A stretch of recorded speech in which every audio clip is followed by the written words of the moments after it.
我是一个上班族。下午5点半，我回到家中。艾玛，我回来了。到家后，我会和艾玛弄一个简单的晚餐。以前吃完晚饭后，我都会和艾玛出去散步，但是现在我多了一件事情要做，就是看看网友们给我的弹幕和留言。有道理，我可以多做点这类视频。这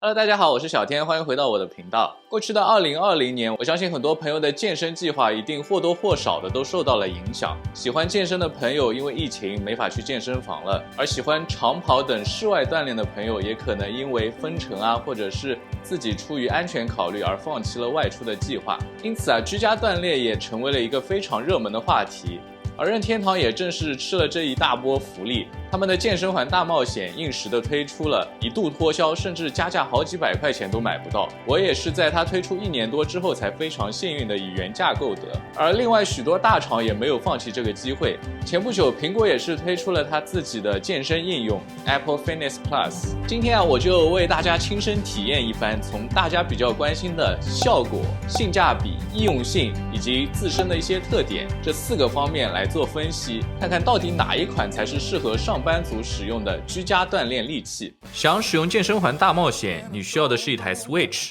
一个大冒险的游戏卡带，以及附送的配件，就是这个环和绑在腿上的扣带。那我们就开始锻炼。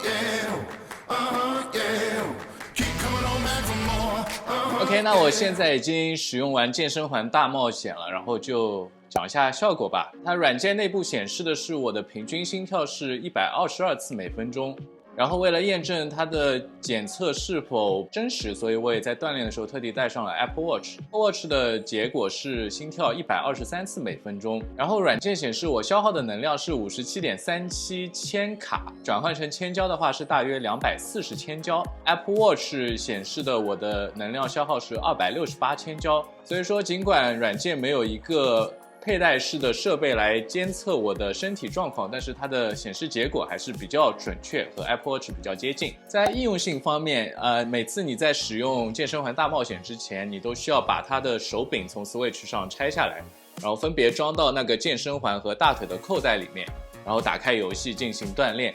一般熟悉之后，这个过程大约花上3到5分钟，所以也不算特别麻烦。但是我想提到的一点就是，尽管它的名字是健身环大冒险，但是本质上它的设定还是一款游戏，所以它在里面还是有非常多的游戏的这么一个设定。比如说，它的角色会有等级，然后会有攻击、防御，甚至是装备、药品等等这些设定。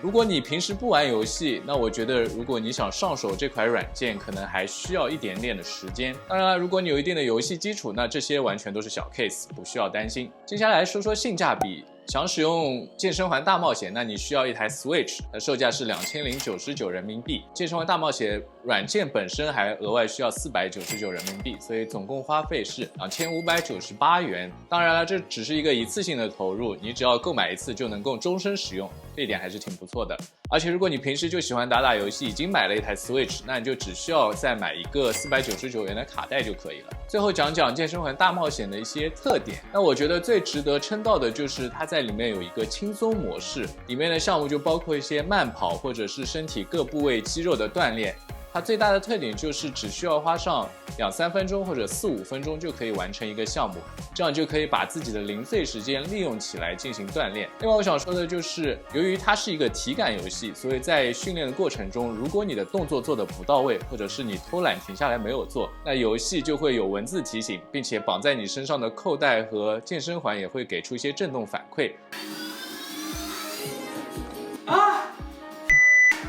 这种交互我觉得做的还是非常的不错，能够让你有更好的代入感。想使用 Apple Fitness Plus， 你需要的只是一台 iPhone 和一个 Apple Watch， 以及开通 Apple Fitness Plus 的功能。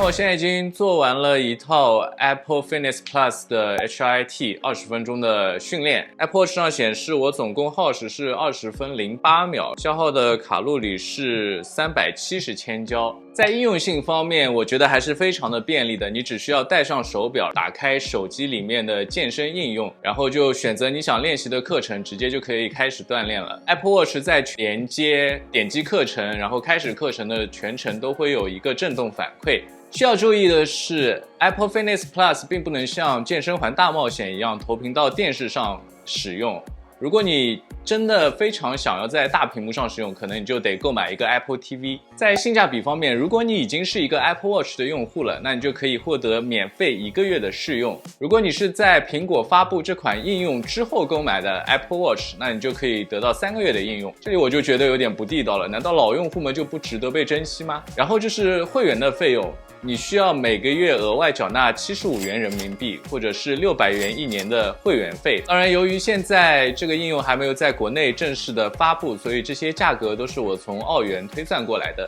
所以说，如果你想使用 Apple Fitness Plus， 你需要的成本基本上就是一台 iPhone、一台 Apple Watch 以及每年600块钱的年费。当然，我相信大家也不会为了这一款应用而去购买一个 iPhone 或者是一个 Apple Watch， 所以它的费用基本上就是在年费上了。我体验完 Apple Fitness Plus 之后，我感觉到它的特点就是它比较专业。苹果也在发布的时候说了，他们特地邀请了全美非常知名的健身教练，特地打造了一些课程，而且他们每周还会更新这些课程，保证你不会感到乏味。另外一个特点就是它的所有课程全程都是英文，尽管有字幕，但是目前也暂时只支持英文和法文，有这方面顾虑的朋友还需要多考虑一下。最后一点就是我刚刚也提到，因为它还没有在国内正式发售，所以如果你想在中国使用的话，你就得准备一个在已发售国家的苹果账户，然后用它登录到你的设备尝试使用。我现在也想讲一下我使用完这两者以后的一个喜好度吧。对我而言，我用完之后感觉到我自己更喜欢 Apple Fitness Plus， 因为尽管它是一个20分钟的课程，但是我就觉得它过得非常的快，因为它的教练在视频里面非常的投入，会一直喊口号，鼓舞你，带领你完成所有的动作。他的全程都非常的有激情，所以我也不知不觉非常兴奋的投入到了这个训练，就20分钟就感觉一眨眼一下子就过去了。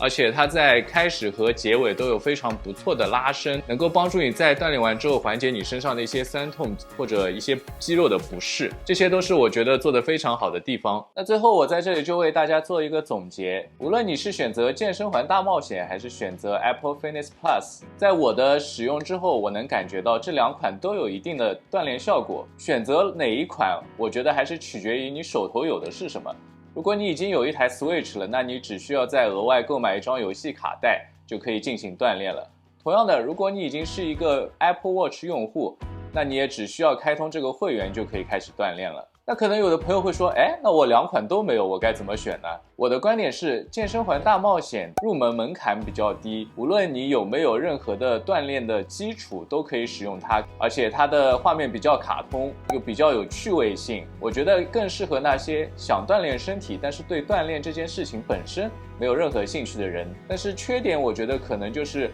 对于有一定基础的人来说，它的强度会比较低。Apple Fitness Plus 它和健身环大冒险相比，就显得更加的专业，所以我觉得它更适合那些本身就对锻炼这件事情非常感兴趣，但是并没有时间每天去健身房的人们。它的缺点我觉得就可能是你一直需要每个月缴纳会员费用了。以上就是我为大家总结的两者的区别，你觉得哪款更适合你呢？欢迎你给我留言或者弹幕，我也对大家对哪一款更感兴趣非常好奇呢。最后我想说的是，无论选择哪一款，最重要的还是要坚持。最后在新的一年里，希望大家都能够保持健康，时刻注意安全。那我们下个视频再见，拜。